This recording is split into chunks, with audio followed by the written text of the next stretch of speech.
Episode 134। Senior doctor पर रूहानी का गुस्सा। दोस्तों, अपने पिछले एपिसोड में सुना कि किया अपने दादाजी की सर्जरी करके जैसे ही फ्री होती है उसे पता चलता है कि उसका भाई उसका वेट कर रहा है। वह तुरंत उनके पास चली जाती है। वहीं दूसरी तरफ सीनियर डॉक्टर अब एक बार किया से मिलना चाहते थे, पर किया के बॉडीगार्ड ने उन्हें मिलने से रोक दिया था। अब आगे किया, रेहान और मयंक के जाने के बाद हॉस्पिटल में रूहानी की एंट्री होती है। जैसे ही रूहानी अपने गाड़ी से उतरकर अंदर एंट्री करती है, वहां पर खड़े डॉक्टर और नर्स की नज़र रूहानी पर जाती है। वो लोग तुरंत रूहानी के पास आकर उसे ग्रेट करते हैं। वह ये देखकर आश्चर्य में थे कि आखिर में उनकी मैडम यहाँ क्यों आई हुई है, क्या कुछ हुआ है जो उन्हें नहीं पता है। तभी धीरे धीरे करके पूरे अस्पताल में ये खबर फैल जाती है कि रूहानी में यहाँ आई हुई है। ये सुनकर जितने सीनियर डॉक्टर थे वह सब एक्शन में आ जाते हैं।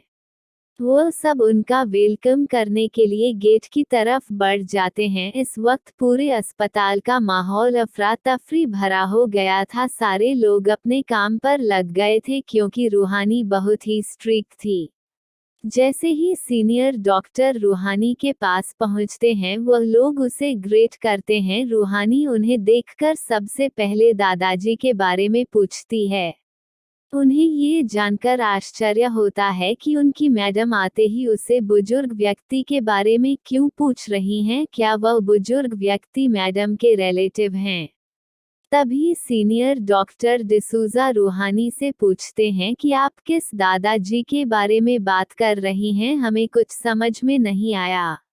उनकी बातों को सुनकर रूहानी अपनी भौहें सिकुड़ कर उनकी तरफ देखने लगती है। उनके कहने का क्या मतलब है? क्या इन लोगों ने दादाजी की सर्जरी नहीं की? रूहानी को इतना तो पता चल चुका था कि दादाजी की सर्जरी हुई है जो कि सक्सेसफुल रही, तो फिर यह ऐसा क्यों पूछ रहे हैं? उसने अपने मन की बात को एक साइड रख तुरंत ही मिस्टर डिसूजा से पूछा, क्या आज यहाँ एक बुजुर्ग व्यक्ति की क्रिटिकल कंडीशन नहीं थी जिनकी सर्जरी हुई है? या सुनते ही डॉक्टर डिसूजा को किया के दादाजी की याद आ गई। उसने हाँ में कर हिलाते हुए कहा कि हाँ मैडम, एक सर्जरी तो हुई है। वह व्यक्ति काफी बुजुर्ग थे और उनके कंडीशन भी क्रिटिकल थी।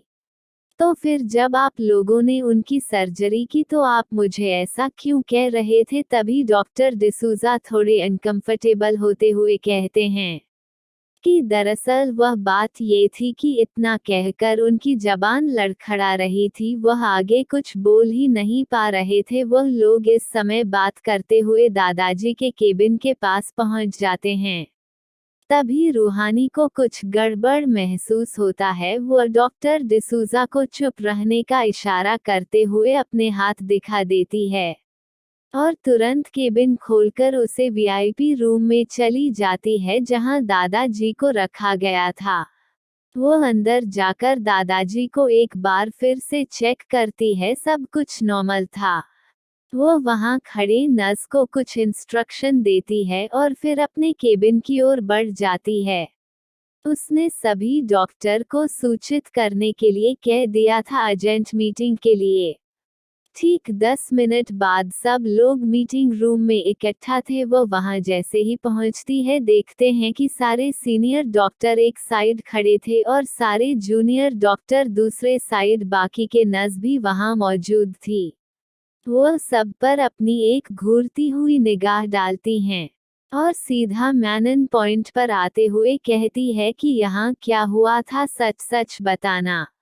उसकी इस तरह से बातें सुनकर सीनियर डॉक्टर के तो पसीने आने लगते हैं, क्योंकि आज उन्होंने गलती की थी पर उन्हें इतना भरोसा था कि वह लोग गलत नहीं थे, क्योंकि वह छोटी लड़की जिसके पास कोई भी लाइसेंस नहीं था, वह किसी की सर्जरी नहीं कर सकती थी। इस बेस पर वह लोग आराम से बच सकते थे। ये सब सोते हुए सीनियर डॉक्टर खुद को तसल्ली दे रहे थे। वही किसी को बोलता हुआ ना देखकर रूहानी को गुस्सा आ जाता है। वह तेज आवाज में रहती है, क्या मुझे अपनी बात रिपीट करने की जरूरत है? उसकी इतनी डरावनी आवाज सुनकर वहां खड़ा एक जूनियर डॉक्टर अपने होठों पर प्यारी सी मुस्कुराहट लेकर आज जो कुछ भी हुआ था सब सच सच बताने लगता है।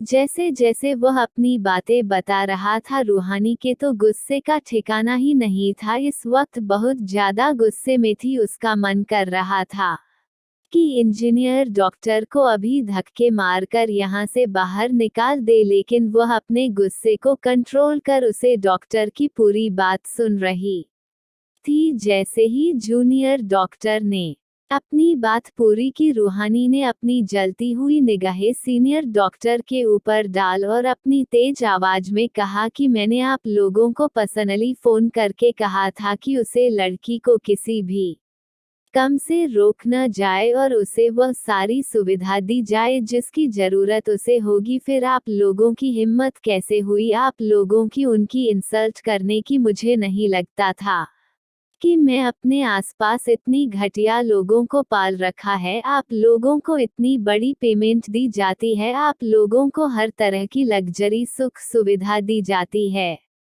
फिर भी आप लोग अपने मन की करने से बाज नहीं आते हैं। इस वक्त रूहानी का गुस्सा सीनियर डॉक्टर के ऊपर फूट पड़ा था। आखिर में इन लोगों की हिम्मत कैसे हुई किया कि इंसल्ट करने की? इन लोगों ने थोड़ा सा नॉलेज रख कर इतना घमंड भर लिया है अपने मन में कि सामने वाले को कुछ भी नहीं समझते हैं। वहीं सीनियर डॉक्टर तो ये सब देखकर हैरान थे। वो सब अपना सर नीचे किए हुए रूहानी की बातों को सुन रहे थे, पर अभी भी उन्हें रत्ती भर का अफसोस नहीं था।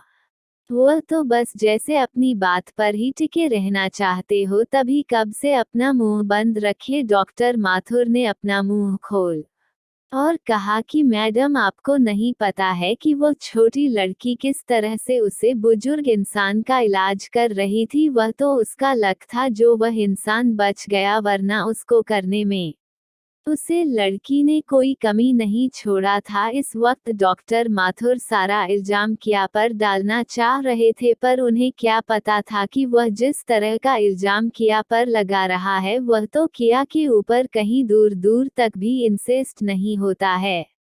वो फिर से कहते हैं कि आपको नहीं पता है कि उसे लड़की ने सर्जरी से पहले उनका एक्यूपंक्चर किया था, जिस वजह से उन्हें काफी ज्यादा ब्लीडिंग हो रही थी। वह तो इस वक्त ही मर गए होते, पर इस लड़की की किस्मत अच्छी थी जो वह जिंदा थे। और फिर जब इसने सर्जरी किया तो भी वह अपनी किस्मत की वजह से जिंदा रह गए, शायद उनकी मौत अभी नहीं लिखी थी। उसकी बातों को सुनकर रूहानी का तो जोर जोर से हंसने का मन कर रहा था और इस डॉक्टर के सर को पीटने का भी मन कर रहा था। वह इस डॉक्टर के सर को फोड़कर देखना चाहती थी कि आखिर में इसके अंदर भेजा है भी कि नहीं। सच में एक सीनियर डॉक्टर होकर वह ऐसी बात कैसे कर सकता है? मौत के मुंह में जाता हुआ इंसान का अगर लक ही बचा लेता तो डॉक्टर की क्या जरूरत थी? रूहानी बहुत ही गुस्से के साथ डांटते हुए उनका मुंह बंद करती है और कहती है कि तुम्हें डिग्री किसने दे दी? तुम इस पोस्ट में रहने के लायक नहीं हो। जो इंसान ऑपरेशन टेबल पर मरीज का लक टेस्ट कर रहा हो, फिर वो ऑपरेशन कैसे कर सकता है? और तुम्हारी भी यही सिचुएशन है, इसलिए मुझे लगता है कि तुम्हें कहीं जाकर अघोरी बाबा बन जाना चाहिए और यह डॉक्टर का कोट उतार देना चाहिए। रूहानी की बातों को सुनकर बाकी सभी के चेहरे पर हंसी आ जाती है, क्योंकि इस समय रूहानी ने भर भर कर डॉक्टर माथुर का इंसल्ट जो कर दिया था। तभी रूहानी रहती है कि तुम लोग को क्या लगता है क्या हुआ? बुजुर्ग व्यक्ति अपने लक से जिंदा है। ये बात उसने दूसरे डॉक्टर को देखकर पूछा था। तभी उनके साथ खड़े जूनियर डॉक्टर ने रूहानी से कहा कि नहीं मैडम, हमने देखा था, वो छोटी लड़की 8 घंटे तक बिना रुके लगातार सर्जरी कर रही थी। उसे लड़की ने पानी का एक बूंद भी मुंह में नहीं डाला था। उसकी जगह शायद हम होते तो भी इतना नहीं कर पाते, लेकिन सच में वह लड़की बहुत ही अमेजिंग थी। एक बार भी उसके चेहरे पर थकान नहीं नजर आई। यह कोई लक नहीं था, बल्कि यह उसकी शिद्दत से की गई मेहनत थी। रूहानी ने सीनियर डॉक्टर की तरफ देखते हुए कहा कि मुझे लगता है शायद अब तुम्हें समझ में आ गया कि उसे बुजुर्ग की जान कैसे बची। सीनियर डॉक्टर रूहानी की बात सुनकर थोड़ा शर्मिंदा होते हैं, लेकिन डॉक्टर डिसूजा फिर से कहते हैं कि जो भी हो, पर उसे लड़की के पास कोई भी सर्टिफिकेट नहीं है, कोई ऐसा लाइसेंस नहीं है जिससे वह किसी भी तरह की सर्जरी परफॉर्म कर सके। इस तरह से अगर कोई भी एरा गैरा आकर सर्जरी करने लगेगा तो ये तो डॉक्टरी फील्ड की बहुत बड़ी तौहीन होगी। डॉक्टर डिसूजा की बातों को सुनकर रूहानी हंसने लगती है और कहती है कि किसने कहा कि उनके पास कोई लाइसेंस नहीं है। ये सुनकर तो आप सब आश्चर्य से रूहानी की तरफ देखने लगते हैं। तभी रूहानी हाथ के इशारों से उन सबको यहाँ से जाने को कहती है। जो लोग उसे वक्त सर्जरी में नहीं थे, सारे लोग बाहर चले जाते हैं। इस वक्त महज वह सीनियर डॉक्टर और वह जूनियर डॉक्टर ही बचे थे जो किया के साथ सर्जरी में थे। तभी रूहानी हंसते हुए कहती है कि तुम सबको पता है वह कौन थी जिसे तुम बार बार यह कहकर जताना चाह रहे हो कि उसकी की गई सर्जरी महज एक इत्तेफाक है और वह बुजुर्ग अपने लक से जीवित बचा है। तो ये सब आपकी गलतफहमी है, क्योंकि वह कोई आम लड़की नहीं है। रूहानी की इतनी बात सुनकर सारे डॉक्टर उसकी तरफ आश्चर्य से देख रहे थे। उन्हें समझ नहीं आ रहा था कि वह छोटी लड़की कौन थी और रूहानी क्यों इतना इम्पोर्टेंट उसे लड़की को दे रही है। तभी डॉक्टर डिसूजा कहते हैं कि मैं मानता हूँ वह कोई अमीर घर की लड़की होगी, क्योंकि मैंने देखा था उसे बहुत से बॉडीगार्ड अपने साथ ले गए थे। लेकिन इसका मतलब ये तो नहीं है कि हर कोई किसी की जिंदगी के साथ खिलवाड़ करेगा और इस तरह से सर्जरी परफॉर्म करेगी। तभी रूहानी अपनी धिक्कार भरी नजरों से देखते हुए कहती है, हाँ सच में ठीक कह रहे हैं कि हर किसी को इस तरह की सर्जरी करने का अधिकार नहीं है। इसी वजह से शायद उन्होंने आप लोगों को बाहर निकाल दिया था। उसकी बातों को सुनकर इस समय सारे सीनियर डॉक्टर को बहुत ज्यादा अपमान महसूस होता है। जिस चीज को वह इतनी देर से बर्दाश्त कर रहे थे, वही बात रूहानी ने उनके मुंह पर कह दी थी। वहीं जूनियर डॉक्टर तो चुपचाप बस ये जानने की कोशिश में इंतजार कर रहे थे कि आखिर में वह लड़की कौन है। तभी रूहानी उन सब के ऊपर हंसते हुए कहती है कि आप लोगों ने आज अपनी लाइफ का एक कीमती मौका खो दिया है और मुझे यकीन है कि लाइफ में दोबारा तुम्हें यह मौका कभी नहीं मिलेगा। और जूनियर डॉक्टर की तरफ देखते हुए कहती है कि और आप लोगों ने आज अपने लाइफ में एक ऐसा मौका हासिल किया जिसकी शायद तुम लोगों ने कभी उम्मीद भी नहीं की थी। उसकी बातों को सुनकर जूनियर डॉक्टर के होठों पर मुस्कुराहट आ जाती है। वहीं सीनियर डॉक्टर तो जल बुझकर राख हो रहे थे। उनके मन में बस यही बात चल रही थी कि उसे 2 टके की लड़की की वजह से आज उन्हें कितनी बेइज्जती का मुंह देखना पड़ा है। शायद इतनी बेइज्जती तो उन्होंने अपनी पूरी लाइफ में नहीं देखी थी। तभी रूहानी मुस्कुराते हुए कहती है कि क्या तुम लोगों को पता है वो कौन थी। उसकी बातों को सुनकर सभी जूनियर डॉक्टर अपना सार नामे दिला देते हैं। रूहानी उनसे कहती है कि खुश हो जाओ ये जानकर कि तुम लोगों को दुनिया की सबसे बड़ी डॉक्टर के साथ आज सर्जरी परफॉर्म करने का मौका मिला। ये सुनकर सारे जूनियर डॉक्टर एक दूसरे की तरफ देखने लगते हैं और उनके चेहरे पर आश्चर्य साफ साफ देखा जा सकता था। उन्हें समझ नहीं आ रहा था कि आखिर में उनकी मैडम क्या कहना चाहती है, तो आगे क्या होने वाला है। क्या रूहानी सभी को केआर की सच्चाई बता देगी या उन्हें सच का पता नहीं चलेगा, या जानने के लिए चलिए बढ़ाते हैं अपने नेक्स्ट एपिसोड की तरफ। एपिसोड 135 छोटी लड़की ही है मिरेकल डॉक्टर केआर। अब आगे रूहानी की बातों को सुनकर सभी आश्चर्य में पड़ जाते हैं। उन्हें इस तरह से देखा हुआ पाकर रूहानी मुस्कुराते हुए कहती है वो और कोई नहीं बल्कि मिरेकल डॉक्टर केआर है। रूहानी के मुंह से यह शब्द निकलते ही सभी जूनियर डॉक्टर के तो मुंह खुला का खुला रह जाते हैं। उन्हें तो यकीन ही नहीं हो रहा था कि अभी अभी रूहानी ने क्या कहा। वह अभी खुद को यकीन दिलाने में लगे थे, लेकिन दूसरी साइड खड़े सीनियर डॉक्टर आश्चर्य से अपनी आंखें बड़ी करते हुए कहते हैं कि आप ये क्या कह रही हैं? वो छोटी बच्ची डॉक्टर केआर कैसे हो सकती हैं? अभी उसकी उम्र कितनी है? उसने तो शायद अभी अपना ग्रेजुएशन भी पूरा नहीं किया होगा। तभी रूहानी मुस्कुराते हुए कहती है कि तभी तो वो दुनिया में अकेली वन पीस है, वरना आप जैसे लोग मिरेकल डॉक्टर ना बन जाते जिन्हें बूढ़े होने के बाद भी पूरी तरह से तजुर्बा नहीं होता है। वह चाहे हजारों सर्जरी क्यों न कर ले, पर सबसे पहले तो उन पर उनका घमंड ही हावी होता है, पर उनके अंदर ऐसा कुछ नहीं है, तभी वह इतनी छोटी सी उम्र में ही इतनी बड़ी डॉक्टर हैं। और रही बात डिग्री की, तो उन्होंने अपनी बहुत ही छोटी उम्र में ऐसी बहुत सी डिग्रियां ले रखी हैं जिसकी आप कल्पना भी नहीं कर सकते हैं। वो खुद में ही एक अजूबा है। वही रूहानी की बात को सुनकर सारे सीनियर डॉक्टर खुद पर ही शर्मिंदा थे। सच में आज उन्होंने कितनी बड़ी गलती कर दी थी। जिस मिरेकल डॉक्टर को देखने के लिए पूरी दुनिया के डॉक्टर तरसते थे, आज वह उनके सामने थी और उन लोगों ने उसके साथ कैसा व्यवहार किया। उनकी जगह और कोई होता तो वह उसे रूम से नहीं बल्कि उसे अस्पताल या फिर मेडिकल फील्ड से ही उन्हें बाहर निकाल फेंकता, पर वह इतने बुरे सिचुएशन में भी उन लोगों के साथ बिल्कुल भी बुरा व्यवहार नहीं करती है, बल्कि उन लोगों को तो उसने पूरा सम्मान दिया था। वह तो खुद ही थे वह लोग जो उसके उसे डिजास्टर को महसूस ना कर सके। लानत है खुद पर। सबके मन में यही सवाल चल रहा था। उन्हें सच में आज बहुत ज्यादा दुख हो रहा था। उन्होंने अपने हाथ से एक बहुत ही कीमती मौका छोड़ दिया था। उन्होंने कभी यह सपना देखा था कि वह भी डॉक्टर केआर के साथ सर्जरी करेंगे, पर यह सपना अब हमेशा के लिए उनका सपना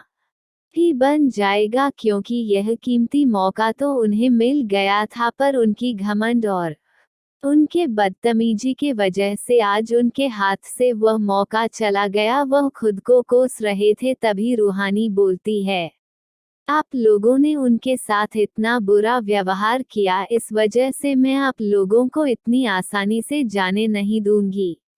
आप लोगों को इसकी पनिशमेंट तो जरूर मिलनी चाहिए। आपको बहुत ही घमंड है ना अपने सीनियरिटी पर, तो आज से आप लोग सीनियर डॉक्टर नहीं रहेंगे। और यही नहीं, आप लोगों का ट्रांसफर इस अस्पताल से छोटे हॉस्पिटल में कर दिया जाएगा, जिससे आपको कभी घमंड करने का मौका ना मिले। उसकी बातों को सुनकर सभी के पैरों तले जमीन खिसक जाती है। यह उनके साथ क्या हो गया? आज सुबह से ही उनके साथ इतना बड़ा हो रहा है और अब उनका करियर ही खत्म हो गया। वह कैसे किसी को फेस कर पाएंगे? वह कैसे उसे छोटे हॉस्पिटल में वर्क कर पाएंगे? यह बात जैसे ही पूरी मीडिया में फैलेगी, उनकी तो इज्जत की धज्जियां ही उड़ जाएगी। यहाँ से लेकर फॉरेन तक उनकी इज्जत मिट्टी में मिल जाएगी, या उनके लिए बहुत ही तकलीफदायक होगा। वह सब रूहानी के आगे गिड़गिड़ाने लगते हैं। एक ही पल में उनकी सारी सीनियरिटी निकल गई थी। उनका रुतबा, उनका मान सम्मान सब जमीन पर आ गया था।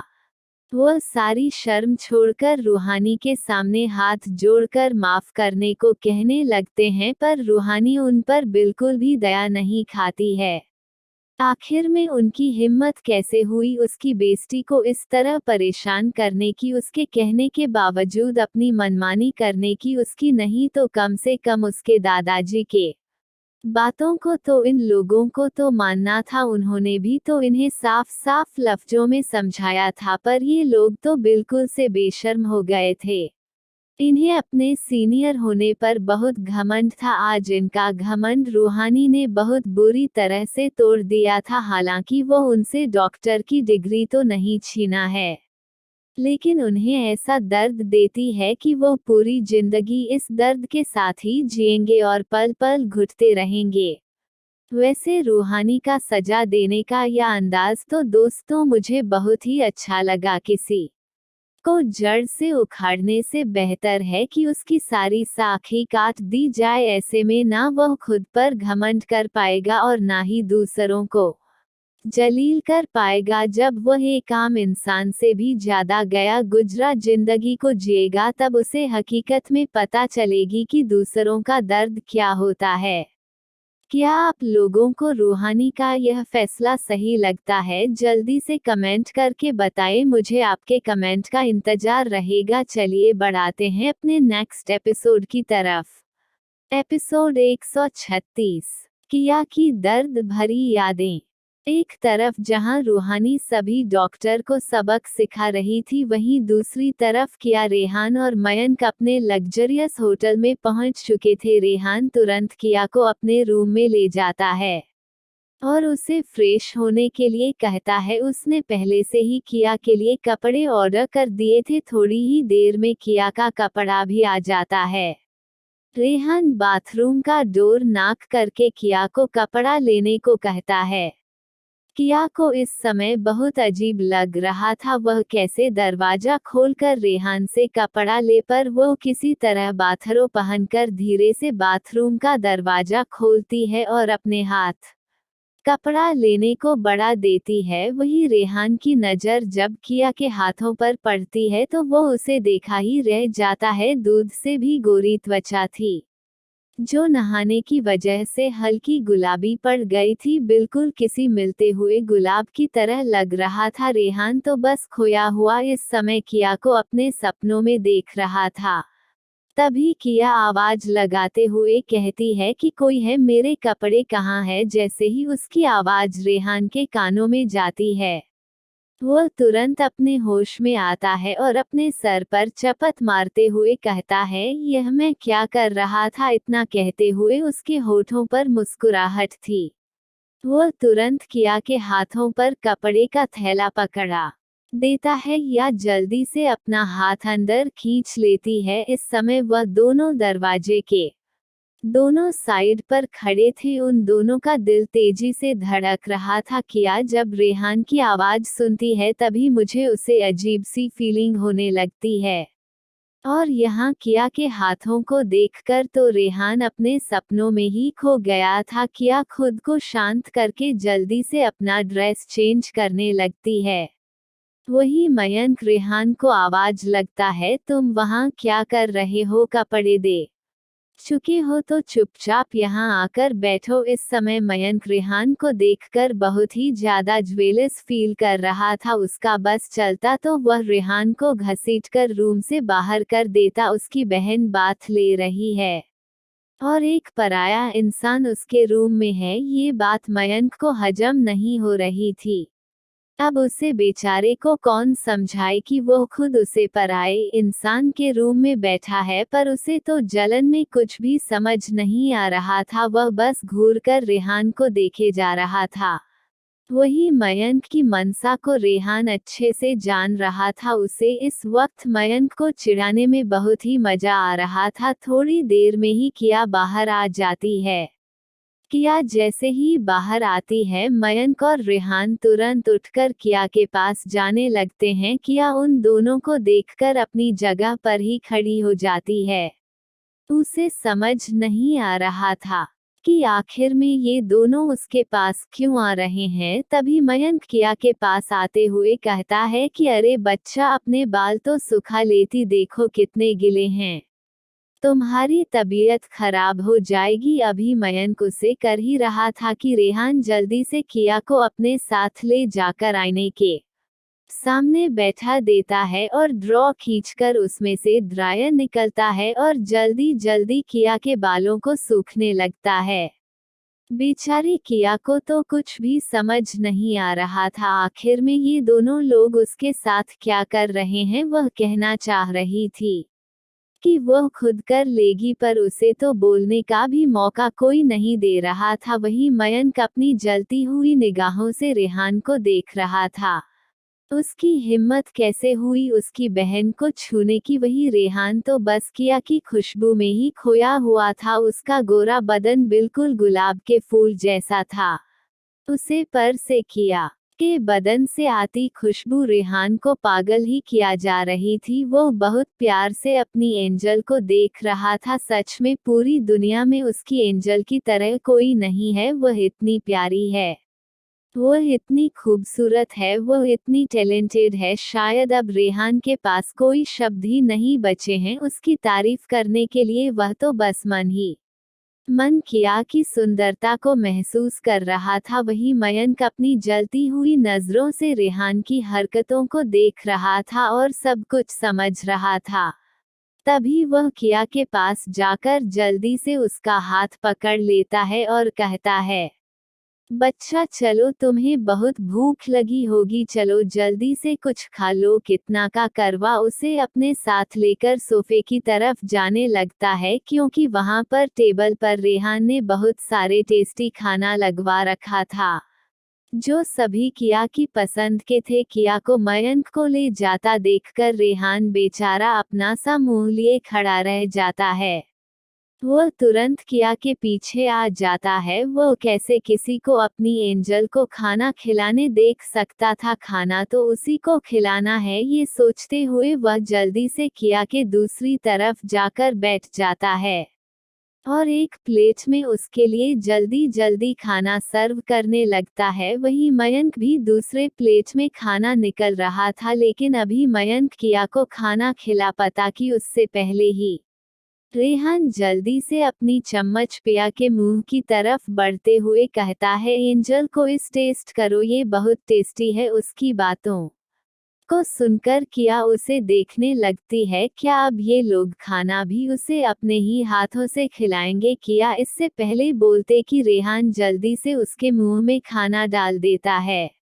बेचारी किया तो अब कुछ बोल भी नहीं पाती है, वह चुपचाप खाना खाने लगती है। इस वक्त वह रेहान को बहुत ही प्यार भरी नजरों से देख रही थी। वह मन में सोच रही थी, सच में उसे उसकी कितनी परवाह है। तभी उसे अपने पिछले जन्म की याद आती है, जब रजत उसे खाने के लिए कई कई दिनों तक भूखा रखता था।